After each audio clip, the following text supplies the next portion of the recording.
and it was an age where Instagram was starting to come up and social media. And we weren't actually influencers, to be honest. We used to model for some. I was like, maybe this is the opportunity. Let us start making. And we knew we needed to have brothers. The market has to be able to accept that story you're telling, and then you have to educate. And I think I had so much oversight. You have to put the product out. Taking that time to show the umswenko, you know what I mean? I hear that. We have some of the most luxurious products. The wool that comes out of South Africa. Of these young kids we have here, there's so many ladumas from Akosa there. That's true. There's so many Tinagugus there. True. But And you're live on Dead Radio.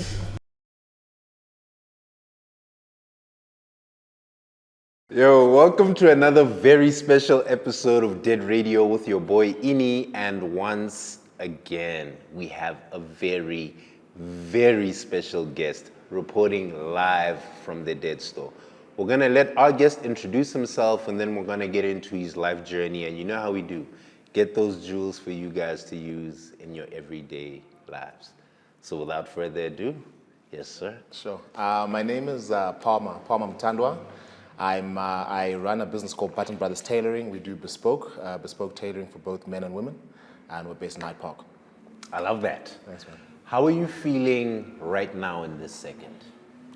I feel a little bit nervous. I hear that. I'm always nervous in front of a camera. I hear but that. I feel privileged for you guys to be able to be interested in my life and I hear that. and what I do. I hear that. Yeah, nice. So how I begin every Dead Radio, right, is to predict the future. We have to go into the past, right? Sure. And to know who Palmer is today, Yeah. we have to start his book at page 1. Yeah. So tell me about where Palmer grew up, where he's from, what type of young man was he? Sure. I was born and raised in Harare, Zimbabwe. Oh, H-Town. H-Town. Okay. Yeah. I was born in a township called Mbari, which is an interesting neighborhood, and then we later moved to Chitunguza, where my grandparents were. Then slowly with life, you know, my dad did better. We moved into the suburbs, and I went to school there. Ended up leaving when I was 18. Okay. Went to Australia to go study. Spent a majority of my young adult sort of years over there. Did 12 years there. That's where I studied. I ended up working. I did supply chain and logistics. That's what I studied. So I worked for Toyota Australia. And while I was doing that, while I was studying actually, that's when I really got a sense of menswear and the passion really grew. I worked for a few different companies. A company called MJ Bale. They do suiting for men. And I worked for Ralph Lauren for a little while, which was nice as well. Interesting. And a few other menswear brands. I understand. But at Ralph is where I really got a taste of true menswear, and I really fell in love with the brand, and also what they did. You know, I think they told a really beautiful story, which I wanted to do for Africa. You know, they told this American story. The prep style, Yes. very preppy. You know, understood, sir. it was the American dream. You know, a dude on a horse in some ranch, and I always had a dream to do it for Africa, to be able to tell the story of Africa or African luxury through my lens, which is obviously tailoring. Of course. Okay, I love that. Every person who has style, who comes on to Dead Radio, right? We always try and get to the crux of the age-old question, right? Are you born with style, or is style something that you learn in the world? What's your perspective? I think it's something you learn. You know, I think I was exposed to a lot of very stylish people from a very young age. My grandfather was an unbelievably stylish man. You know, he was a builder by trade, so he wore like overalls during the week. Of course. But come to the weekend, he was so sharp. You know, he'd wear a full suit, tie, a beautiful fedora hat. And I remember looking up to him and saying, wow, what a dude, you know? Okay. So I think I grew up with people like that in my family. Some of my uncles were also very stylish. So I think I learned from them, to be particularly honest. I understand. And then my dad was a totally different dude. You know, my dad was sort of a rock and roll guy. You know, if you look at me, he's 67 now, but he's probably the coolest 67-year-old you've seen. He's I love that. Unbelievably fit. He was in the army for a little while, so he's got a very strong sort of persona, personality. But he wears jeans. He loves jeans. The Levi 501 is his favorite. Okay. You know, he wears big boots, drives American cars. Okay. You know, he's kind of like a black redneck. You know, I love that. I love that. Yeah. You know? Yeah.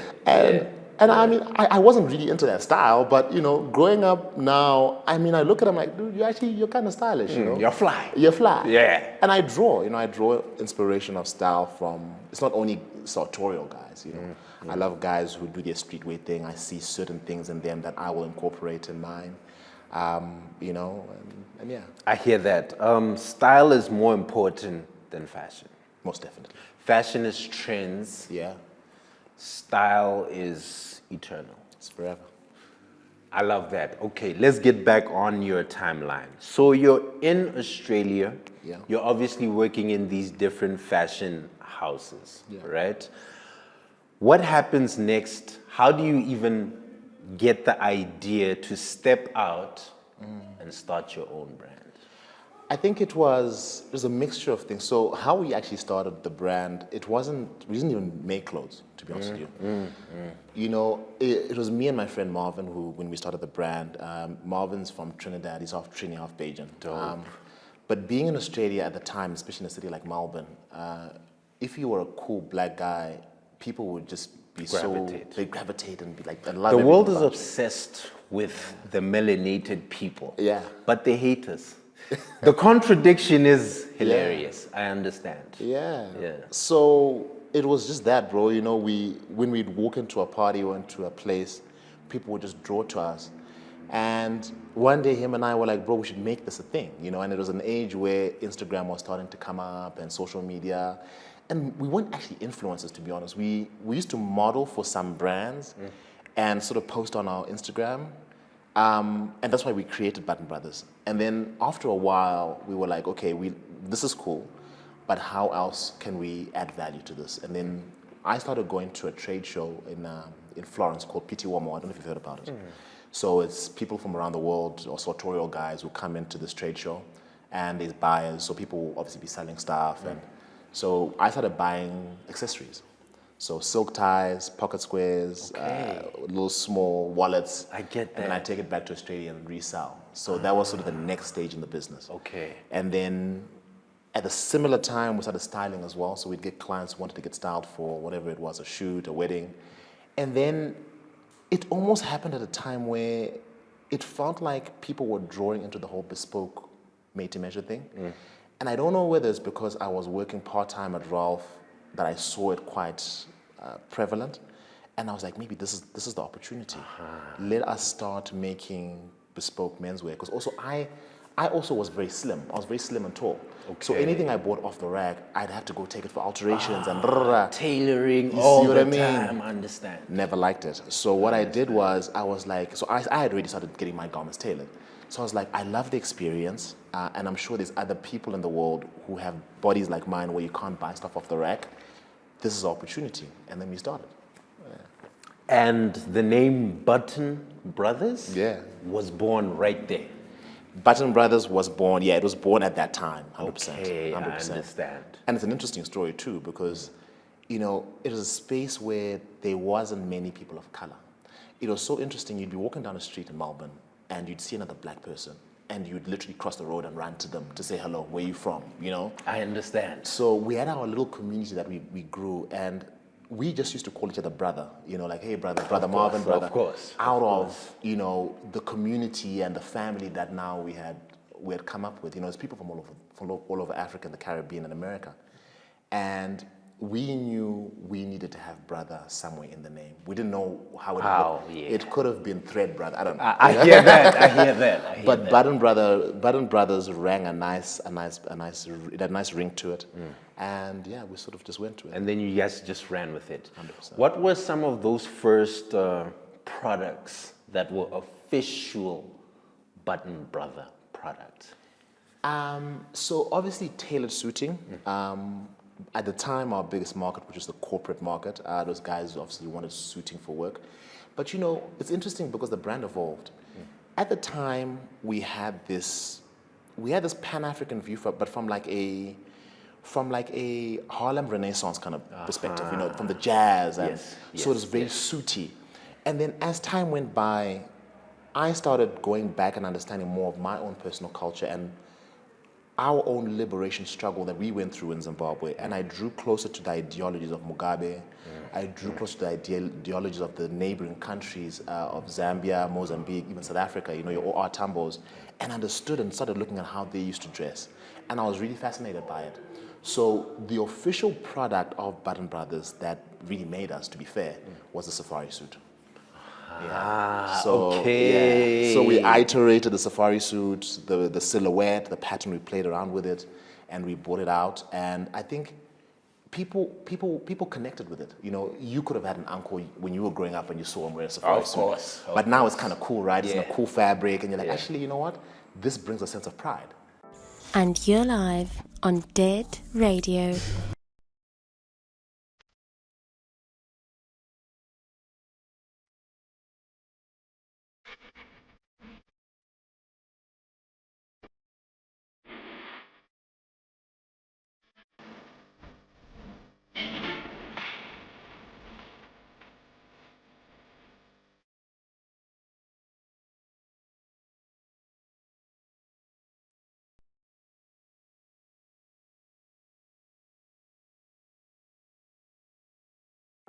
And you're live on Dead Radio.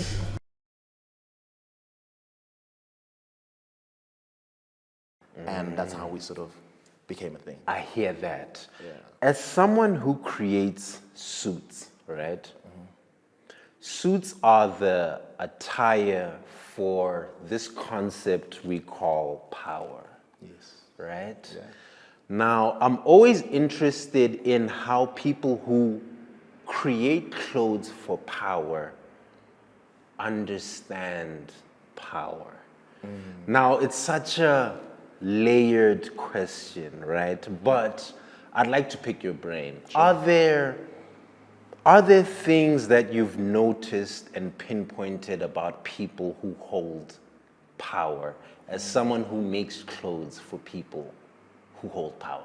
Yeah. I think one thing that I've noticed that's very consistent with people, and I mean there's different forms of power, Of right? course, of course. And some people think they have power when they really don't. And they really don't. Yeah, you know what I mean? Facts. But the guys who, some of which are our clients, who have power, there's a sense of knowing who they are. They're very confident within themselves. There's a sense of calmness that I find with it. And you know, sometimes when you think of power, you get scared, right? You're like, oh, this person's going to assert power on me. Yes. But the people with the real power that I've experienced personally have been the nicest people. They've been the people who will embrace you. They've been the people who've been open to lead and also mentor. You know, there's a lot of clients of mine that mentor me. You know, I hear that. So yeah, and to me that's true power. You know, there's no intimidation. They really do want to see you do well, and I think that's the defining. I hear that. I hear that. Yeah, because a lot of people don't study people of power, and there is a science to the way that they move. Yeah. So I just had to pick your brain and find out, like, what do you observe just on a day-to-day basis, on a week-to-week basis, on a month-to-month basis, dressing power, which is what a suit is. Yeah. How do you guys move the business or the company from Australia to South Africa? Talk to me about that journey. That process. Yeah. So, you know, it was actually a very interesting thing. You know, I came here on a holiday. I love South Africa. I've got a bit of family that lives here. I've got a lot of friends that live here. But I've always liked South Africa ever since I was a kid, you know. After high school, I wanted to move to South Africa, actually. But my dad was like, there's no way. He was like, nah. You love groove way too much. Nothing's going to come out of this. So I hear that. I was sent over to Australia, but I always wanted to come here. And I think it was a thing where I was drawn to the place. You know, there was something about it. And I always say to people, and it's not even, maybe not even the country, but it's the city. It boils down to Johannesburg. Yeah. It carries this energy for me, which... And it feels like, and you know, I'm quite spiritual. You know, I believe in God, and it's interesting. I'm going through a moment where we're speaking about a place and a purpose, God will provide a place for you where there's your purpose. And I feel like Joburg is that place for me. I understand. You know, and even when I look at the business, it grew so much more in this place than it did in Australia. In Australia, I you know what I understand. mean? Yes. So that calling, this is where I'm supposed to be. But anyway, I'm veering off here. So, so sort of came here, and then COVID happened while I was here. Ooh. You know? And, you know, they said 21 days turned into, you know, whatever it became. But then I went back to Australia and, you know, then came back after. And it was like, but I think that period when I was here during COVID really allowed me to connect with the place and to know that, damn, I really love Johannesburg and this is where I want to be. I understand. So I had to come back. I understand. As I was doing research on you, right, even just on the business where you guys get the fabrics, places like Italy, how do you keep yourself creatively pure in terms of this is what I think our next collection should be without having the world influence the direction you're going, right? Because a lot of creative people view what's successful in the world and then they follow that path, right? But for a brand like Button Brothers, it seems like it has its own identity, even if it collects fabrics from different parts of the world, it has an African identity. How do you make sure your brand doesn't lose that identity? I think we understand our pillars. We understand what makes us who we are and what's the difference between Button Brothers and Ralph Lauren. I mean, we all make suits, right? Of course. Or Giorgio Armani. Of course. And I think while working at Ralph, the most important lesson I learned was the identity, was the story that he was trying to tell.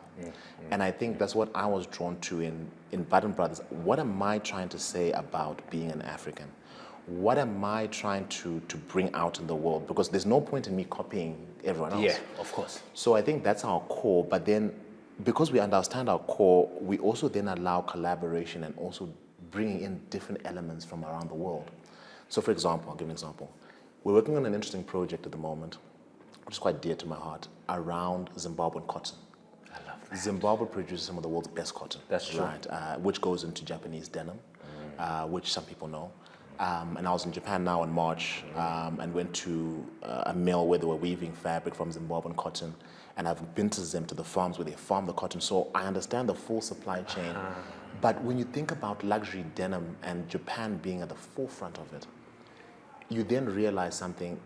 Where's the Zimbabwean story, right? And that's where I come in, where I want to tell that thing, you know what I mean? And be like, this is the land. You know, you look at West Africa and look at the beautiful cotton that comes out of there, the indigo that comes from Nigeria. How do we tell that story? And those are the sort of stories we're tapping into, right? Going to North Africa, tapping into their culture and understanding what they do, and then trying to tell those stories from an African's perspective. I hear that. And it's so interesting. A couple of years ago, Christian Dior did a collection where they were doing that Ankara style fabric. And you know, they were selling a skirt for like $5,000. Of course. As they do. Of course. But for me, not that I love that they've acknowledged us and they said this is it's beauty, right?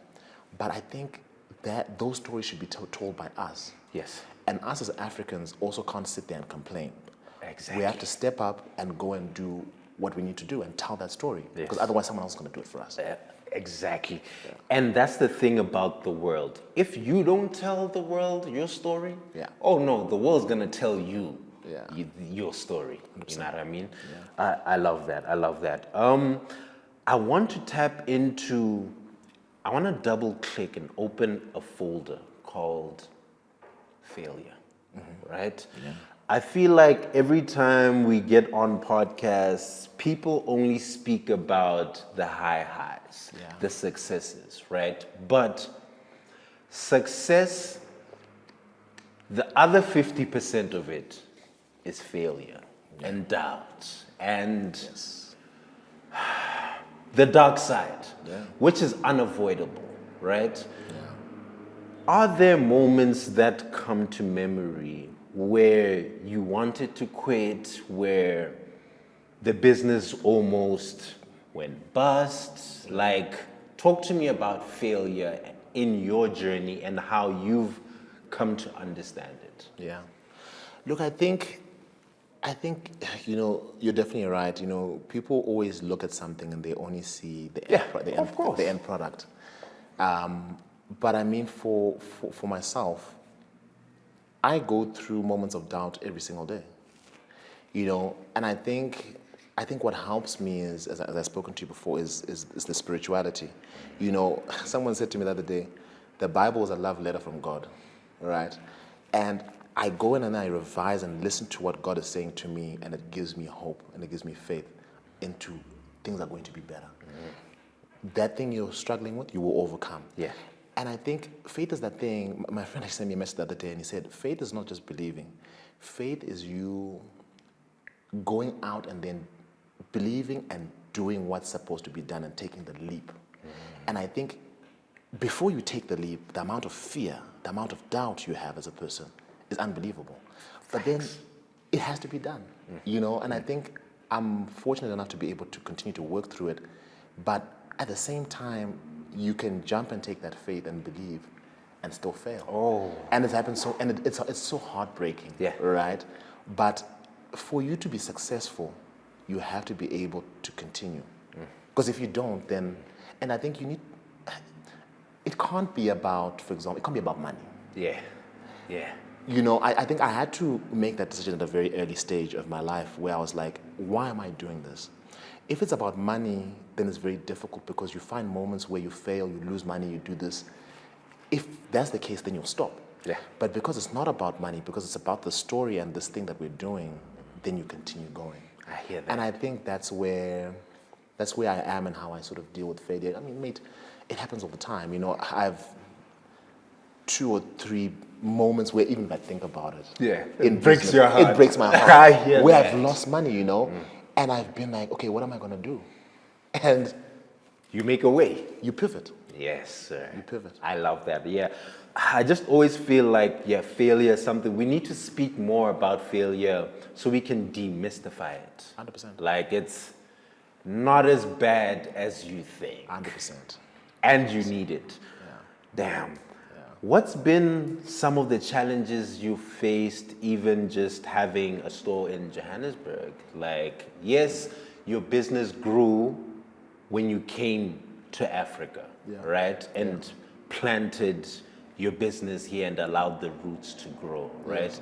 But what are some of the challenges that people who follow you on Instagram and believe that Palmer's is making it, he's killing it, things that people would never actually really know? I think there's a lot of things, including, understanding. Remember, it was a new market to me. Number one, when you have a business, you have a concept and idea, right? So we wanted to bring out a concept in South Africa that I think at the time was something new and different. But then you quickly realize that the market has to be able to accept that story you're telling. And then you have to educate. And I think I had so much oversight, I actually didn't see that. And those challenges now, and you plan, right? And then now you're faced with these challenges which you weren't expecting. And those are things we deal with. We are trying to bring out concepts and different things, with ideas of how we think men should dress, right? But remember, people are stuck in their ways. And as you start to teach a concept, sometimes it takes time. Yeah, of course. You know what I mean? Of course. So we are faced with that. You're faced with risk. Oof. You have to go on risk. You have to take the leap, right? You have to go on risk. If you've got a concept, for example, let's say we're working on a shoe project, right? You have to put the product out to know, right? Whether it's good, not. You know what I mean? Understand. You can do all the research you can, but at the end of the day, at some point, you're going to have to put it out. And I think it's moments of vulnerability, because sometimes also this stuff comes from the heart, right? And when something's not received the way you expect it to be received, it's heartbreaking. Yeah. You know what I mean? But you think you failed. Exactly, that's right. And not the product. 100%. I hear that. And I think I also learned a lot more about separating, and I think a lot of fashion people struggle with this. You have to be able to sort of separate the art side of it and the commerce of it. And I mean, they have to work together, right? There's no art without commerce and the inverse. Exactly. But I think for a long time, I was really stuck in the art of it. And I would not look at the commerce and how does this work? How does that make sense? And I learned that the hard way, making mistakes and this and that. So I think those are some of the challenges that I've really faced while being here. And I think, as I said before, the business has grown, right, while I've been here. So those challenges really hit me hard, And you're live on Dead Radio.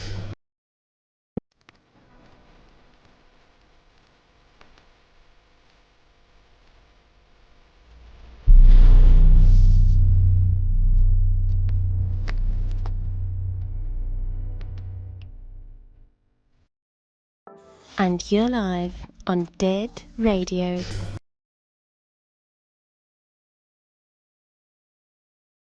I hear that. Yeah. I hear that. I think just like there's darkness, there's light, right? I want to tap into light. What's the most satisfying thing for you outside of money when it comes to your business? Like, what are the things that give you joy, fill back into your cup? Is it seeing someone wearing one of your suits? Like, what are some of those things that actually feed into you? Yeah. Besides money. I think it's that. I think it's the pride people have when they wear the brand. You see guys who will post online and they'll really be, taking that time to show the umswenko. You know what I mean? I The hear style. that, yeah. And I think when people do that, when I see it online or even in store, it's so interesting. When you're doing a fitting with someone, they come in for their first fitting. And there's that moment when you put the jacket on them. And then I always look in the mirror and look at their face, and then you see the smile. Because they've probably never felt anything like it. It's a bespoke jacket. And they see themselves, and them seeing themselves in that light is just stunning. And I think even just the confidence, right? Clothes are like your second skin. The amount of confidence people have after they wear some of our clothes is super nice. And I love that. That's the things that really make me sort of tick, I hear that. I hear that. As creatives, right, we're always, it's not a 9 to 5, it's a 24/7. Yeah. Like, you live and breathe your journey, your creativity, your brand. But burnout is a real thing, right? Yeah. What are the things outside of what you do for a living that you partake in that pour back into your creative mind? Like, are you a gym person? Are you a music person? What are those things outside of fashion that have nothing to do with fashion, but also everything to do with fashion? Because I believe everything is connected. Like, your running inspires the clothes you make, the music you listen to, everything is linked. So what are some of those things outside of? A few things. The gym. So I go to the gym 4 or 5 days a week. So I really enjoy the gym. But I think also it's interesting. I never used to like the gym. But when I started going to the gym with music, I think it really is the music. So I go there for the experience of, okay, what album am I listening to? What am I listening to? And I love rap. So I love, Jay-Z, Reasonable Doubt, Nas, Illmatic. That's me. So I listen to a lot of that sort of music, Very inspiring for me. And I think even from the aspect of the stories that they're talking about, when you listen to Jay-Z speak on Reasonable Doubt and him building a business, you know what I mean? And that is so inspiring for me. I love that. I love jazz. That really sort of... I think that fits exactly with Button Brothers. Yeah. I won't lie. I love it. Miles Davis. Makes Yeah. sense. I really quite enjoy that. Makes sense. And I think my first love, I really like music. Outside of music is cars. So I grew up in a family where my father was a collector of cars, but vintage cars, classic cars. And I've sort of adopted a bit of that. So, I work with a few guys who buy and sell cars. I collect also cars as well, older Mercedes. So I really quite enjoy that, working on a project, on a car, whether you buy it and it's not quite right, and then you fix it up. I hear and then that. You sell it or you keep it or whatever the case is. So that really keeps me going. I hear that. And I hear that. I enjoy love it. that. Yeah, it's always good to find out how people pour back into themselves outside of their craft. You know what I mean? Because burnout is like a very real thing. Yeah. When I was doing research on your brand, right, I discovered that you guys have black label and white label, right? Explain to me a little bit about that, even just the strategy behind that. Sure. Yeah. The idea around having those two different labels Or is tiers, is segmenting. You know, we want to be able to tap into different markets. So white label is sort of our entry-level market. It's a different set of fabrics that we use, mainly Asian fabrics, so Chinese, Thai, suiting fabrics, which are really beautiful fabrics too. There's nothing wrong with them at all. And also the production process. So the production process around a white label suit is more machine. It's less of handwork. The more handwork you have in a suit, the more time it takes, the more costly it becomes. Of course. So so we make our white label locally. We do either a half canvas, which is the construction of the suit, Of course. half canvas, or we do a standard interfacing, which is fusing. And then we do our black label out of Italy. So it's handmade in Italy. I love that. It takes 6 to 8 weeks. But every part of the jacket is made mostly by hand.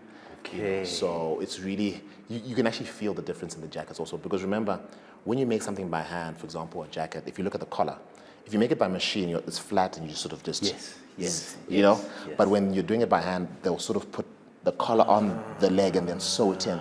So when it actually fits through you, it's more, it almost feels alive. When something's made by hand, it feels alive. I understand. It's more 3D. As opposed to a suit that's made by machine, it feels a little bit more 2D. And more mass. 100%. I understand. Okay. Yeah. And the fabrics as well. So fabrics, you know, for black label, we use Loro Piana. We use some of the high-end Italian brands, Fratelli, Tale di Delfino. So yeah, it's real luxury, you know. And I think I sort of fell in love with Neapolitan tailoring. It's very soft. And the story around it is actually quite interesting. You had I'm forgetting the name of the guy, but Neapolitan guy who went and started tailoring in England, off of Savile Row, and then came back to Naples. It's kind of a similar story to me. Came back to Naples and realized that British suit didn't work for Naples because it was so hot. I understand. So then they started stripping the shoulder pads out, the construction out, and then it became a really soft jacket. Right. So all of what we do also is very soft tailoring, contemporary tailoring, you know, where the jacket almost feels like a shirt. It doesn't really feel like a rigid, you know. I understand. You spoke about luxury. I believe that your brand definitely is positioned in the luxury box, right? Yeah. Now, there's something I've been thinking about a lot, right? And it's the idea of luxury from an African perspective, right? The world has convinced us that we don't create luxury, right? For the longest time, right? It's found in Japan, it's found in Italy, it's found everywhere else but Africa. But brands like yours, brands like Makosa are changing this perspective, right? For Africa to the globe, right? What are some of the points that brand owners who want to position themselves in this luxury lane or genre? Yes. What are some of those things that people need to be aware of? Is it just the material? Because it's also the story. Yeah. It's also the story. 100%. But are there things that brand owners need to be cognizant of when building luxury brands in Africa? Yeah. I think it's so interesting. I had this conversation with one of my friends. She's got a business in Cape Town that does beautiful mohair products. Okay. Now, we were discussing and talking about luxury, and she said something very, very, very interesting to me. She's like, Palmer, you need to be able to look at what you have around you. Don't look at what you don't have. Because the first thing people think of when they think of luxury or the segment of luxury, they automatically think, I need to produce overseas, or it needs to be Italian adjacent or whatever, right? Which is, we've probably done something like that as well. But I think having that discussion with this friend of mine, it made me realize, let's not focus on what we don't have and what we have. And when you think of South Africa specifically, we have some of the most luxurious products. The wool that comes out of South Africa is phenomenal. That's true.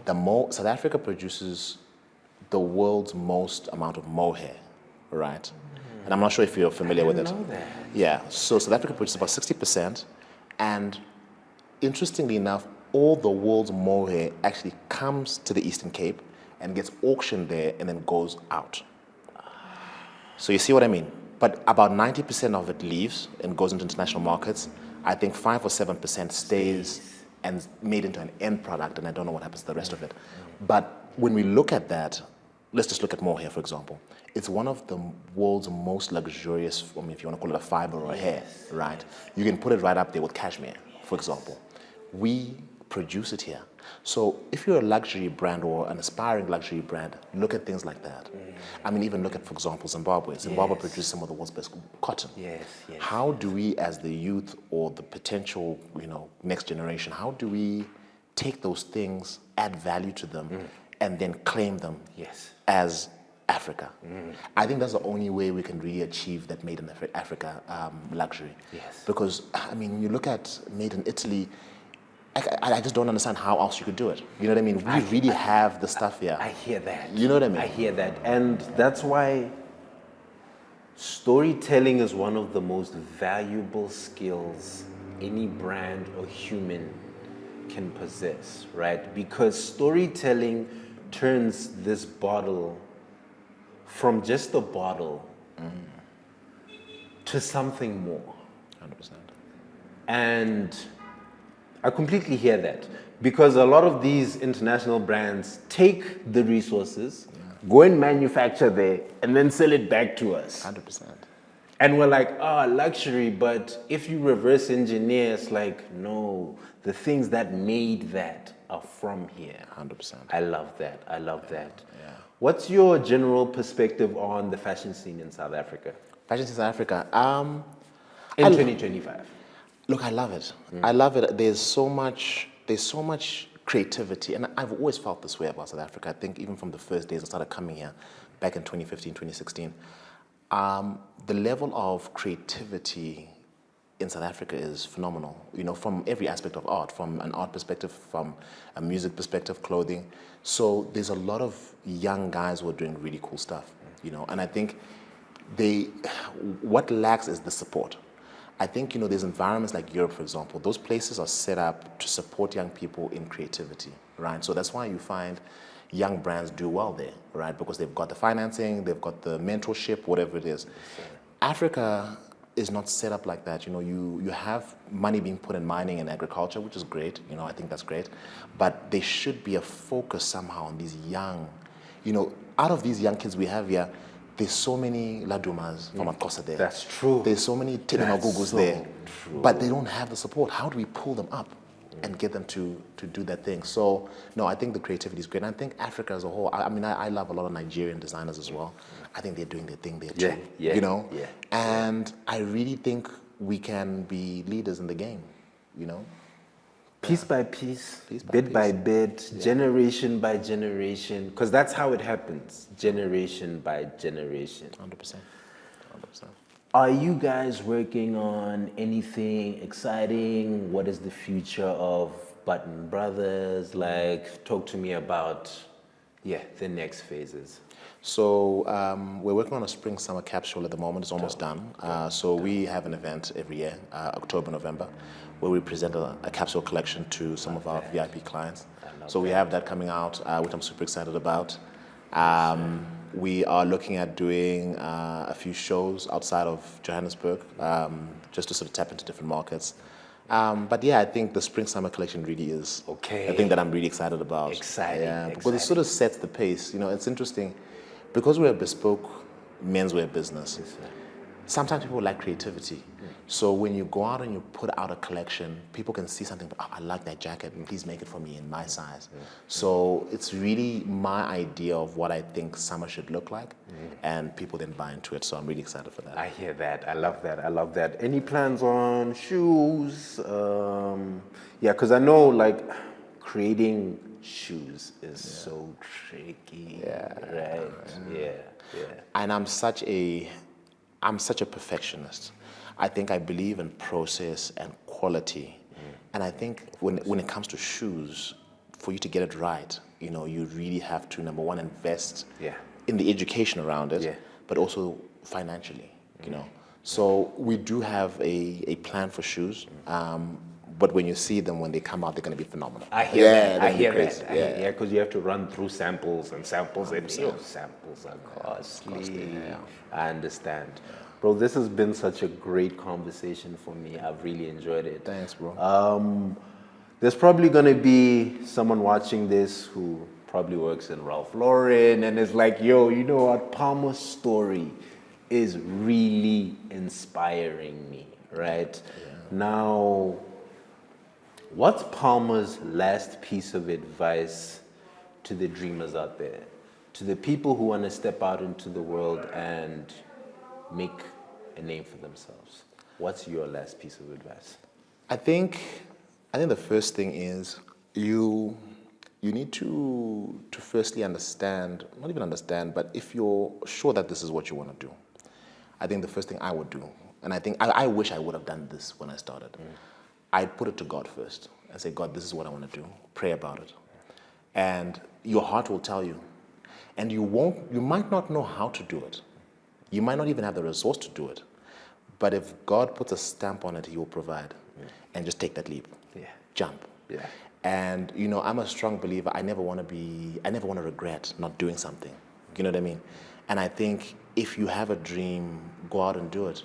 You know, what's the worst that's going to happen? It fails, okay, and then you do it again. You know what I mean? I think a lot of people are really like stifled by fear. Don't let that fear come in between, because remember, the things we do, they're spiritual, and that these are callings. God requires us to do these things, right? So you can't, because remember, when you start something, right, this is how I see it. If you start something, or if you're called to do something, God wants to bless you so that you can bless others. And you'll bless others via employment, via the actual product that you're bringing out. This is your calling. Now, if you refuse to do it because of fear, you're saying no to God. And you don't want to say no to that guy.